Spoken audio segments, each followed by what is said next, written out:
Mga kaibigan, isang magandang araw sa lahat.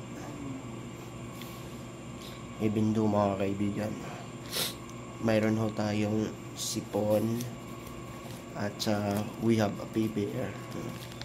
Nalalagnat to tayo at actually hanggat makakaya po, we go to work to render duty as a mandate of our tour of duty mga kaibigan. So that's why I am here. I'm very sorry for my voice sometimes kasi it is a calling, and once again happy birthday to my brother-in-law, Honorable Aljon Almonical. Long happy birthday to you. More birthdays to come. Enjoy your day, and you love yourselves. You love your as a servant of the government. You are elected by the people of Barangay Kawag. Just serve in the good way, in the good manner, in the manner of law, in the role of law, as a mandate of the Philippine Constitutions, that you are upholding the constitutional conditions of our country. As a barangay kagawad, that you earn that positions because that trust of the people of Barangay Kawag was given to you. So happy more birthdays to come in your life.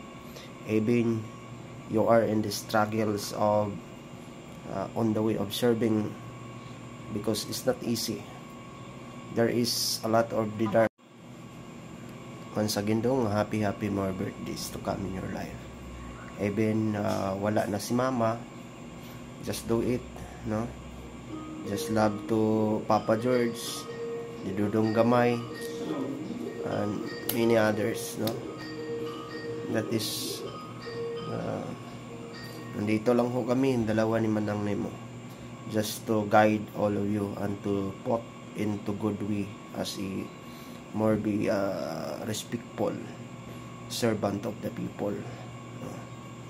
At saka hindi ako magdadalawang isip. I do not like to be hesitant to guide you, and also napupunain ko po kayo just in case there is a lapses in their service that you have, and then andito lang ho kami, no, for the guidance to all of you, no, as my brother-in-law, that you are the youngest among all who serve the people of Kawag. Just love it and pray for it to the God.